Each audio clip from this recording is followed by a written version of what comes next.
Baik, Assalamualaikum, salam sejahtera, salam GBN, salam Malaysia dan salam kuasa ketiga. Jadi jika audio jelas boleh tolong maklumkan kepada saya ya.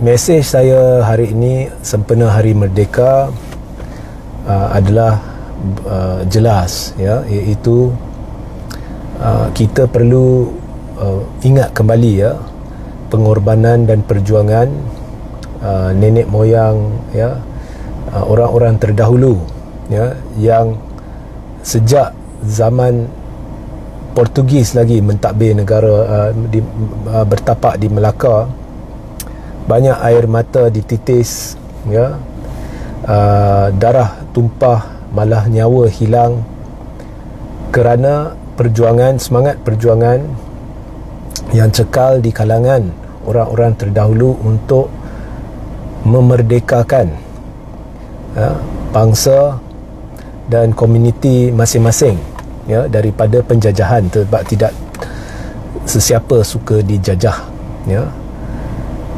Dan perjuangan oleh segelintir manusia membawa manfaat kepada ramai ya, dan bertahun-tahun kemudiannya. Hari ini kita merdeka, tidak dijajah oleh bangsa asing disebabkan pengorbanan, air mata, darah yang ditumpah, malah nyawa yang mereka yang terkorban ya, zaman-zaman terdahulu. Jadi setiap perjuangan ini pahit.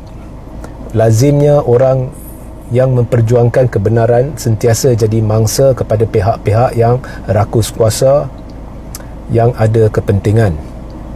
Hari ini perjuangan kemerdekaan, apabila kita menyambut merdeka, kita tidak harus hanya bertumpu kepada mengekalkan negara kita dan sebagai negara yang bebas dari penjajahan asing.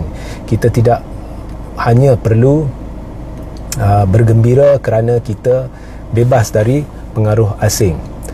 Kita sebenarnya sedikit sebanyak dijajah oleh bangsa asing, masih dijajah dari sudut minda ya, moral kita dijajah ya.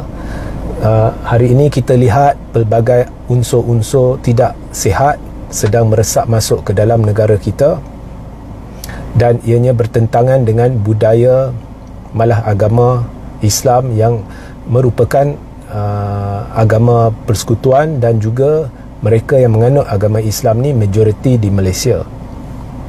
Ia bertentangan dengan budaya Malaysia malah ya.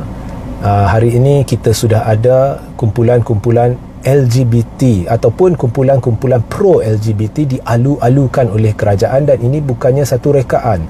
Kerana contohnya kita lihat Coldplay ya, yang terkenal, ada banyak berita laporan berkenaan dengan aksi-aksi Coldplay di pentas-pentas di seluruh dunia yang mengibarkan bendera atau membawa bendera yang ada jalur-jalur pro-LGBT, tetapi Perdana Menteri secara peribadi mengalu-alukan kedatangan satu kumpulan untuk membuat konsert di sini. Ini cukup luar biasa, dan barangkali disebabkan tindak tanduk ini ya, ia telah mendorong kumpulan-kumpulan lain untuk berani melakukan aksi yang biadab dan kurang ajar di negara kita, sehingga satu lagi kumpulan muncul di sini, di mana dua lelaki dari kumpulan itu bercium-ciuman di atas pentas dan mengkritik kerajaan ataupun pentadbiran Malaysia yang dilihat anti-LGBT. Jadi kerajaan tidak bolehlah jarakkan diri daripada bertanggungjawab terhadap insiden itu, kerana kerajaan sendiri mengalu-alukan satu kumpulan yang pro-LGBT terdahulu, dan kita tidak boleh tolak kemungkinan bahawa kumpulan ini didorong atas tindak tanduk kerajaan. Jadi ini adalah satu bentuk penjajahan minda, penjajahan budaya yang meresap masuk ke negara kita yang amat bahaya. Jadi pada Hari Merdeka kita perlu memikirkan ya, adakah negara kita sedang diancam oleh anasir-anasir selain daripada kuasa-kuasa luar negara yang cuba menjajah negara kita secara fizikal? Adakah cara-cara lain mereka cuba menjajah negara kita? Dan kita lihat hari ini Saya sudah jelaskan logo Madani ni sebenarnya bagi saya, pendapat saya, ia langgar undang-undang kerana cara bendera Malaysia ditampilkan oleh kerajaan ini sudah salah, dan juga ada kekeliruan dan mungkin salah faham kerana asas reka bentuk logo Madani yang merupakan asas kepada hari kebangsaan untuk hari merdeka, untuk kita mengenang kembali pengorbanan orang-orang terdahulu. Logo ini mirip kepada the Universal Brotherhood yang berkait dengan Freemason, di mana ada juga logo tapak tangan yang berkait dengan satu agama lain. Jadi ini boleh menimbulkan kekeliruan, kebimbangan, salah faham, dan nampaknya kerajaan tidak melakukan apa-apa tindakan memperbetulkan keadaan ini. So ini juga satu bentuk ancaman bagi saya lah secara peribadi, dan menimbulkan kebimbangan adakah satu lagi usaha menjajah minda sedang berlaku secara halus untuk mengubah budaya kita daripada budaya yang cukup menitik beratkan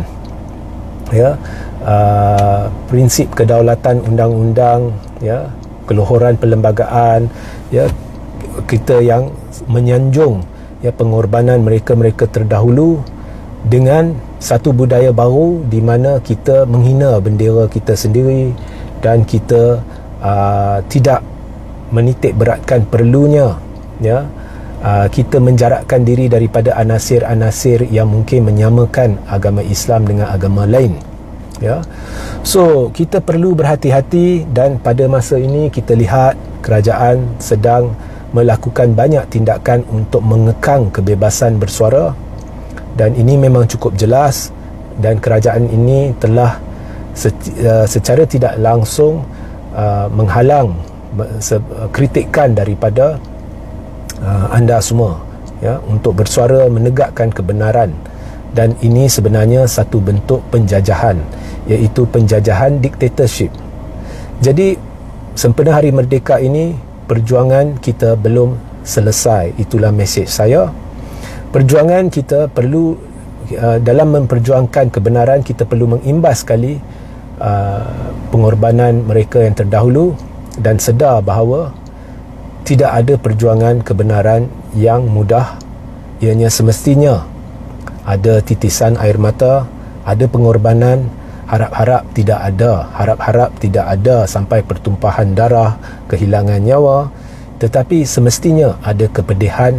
Tetapi itulah tanggungjawab kita sebagai rakyat Malaysia, ialah untuk memartabatkan lagi agama, bangsa dan negara.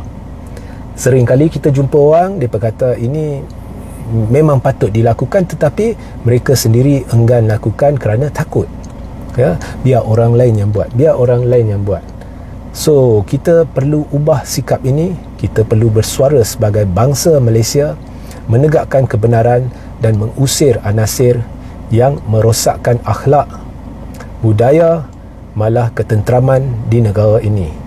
Kita perlu satu perubahan politik, dan perubahan politik inilah yang mampu menjamin kesejahteraan kita bersama.